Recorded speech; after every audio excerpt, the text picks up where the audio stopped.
Stock மார்க்கெட்டை நீங்க பார்க்க போற கிளாஸ் 37th கிளாஸ் பார்க்க போறோம்.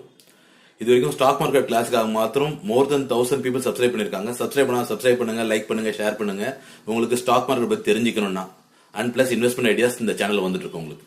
நம்ம இன்னைக்கு பார்க்க போறது டிவிஎஸ் கம்பெனியோட ஷேர் பத்தி பார்க்க போறோம். அதாவது டிவிஎஸ் சப்ளை செயின் சொல்யூஷன் ஒரு ஐபிஓ வந்தாங்க ரீசெண்டா, ஒரு 1 or 2 months தான் இருக்கும், லேட்டஸ்டா வந்தாங்க.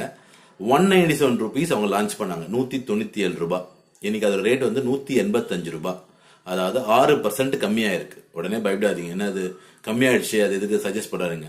கம்மியா இருக்கும்போது வாங்குறது தான் புத்திசாலித்தனம், அதிகமா இருக்கும்போது வாங்குறது முட்டாள்தனம். ஸோ அப்போ இப்போ வந்து 6% கம்மியா இருக்கு, ஐபிஓ ரேட்டோட கம்மியா இருக்கான்னு இப்போ வாங்கி வைக்கலாம். டிவிஎஸ் வந்து ஒரு பிராண்டடான கம்பெனி, இந்தியாவில் இருக்க எல்லாருக்குமே தெரியும், கண்டிப்பா திரும்பி அப் வரும். அதுவும் சப்ளை செயின் சொல்யூஷன் ஒரு பெரிய ஒரு பிசினஸ் இருக்கக்கூடிய பொட்டன்ஷியல் ஆன இண்டஸ்ட்ரி. நல்லா நம்பிக்கையா வாங்கலாம். அதே நேற்று சொன்னதுதான், உடனே 1 லட்சம் இன்வெஸ்ட் பண்ணாதீங்க, மினிமம் வாங்கி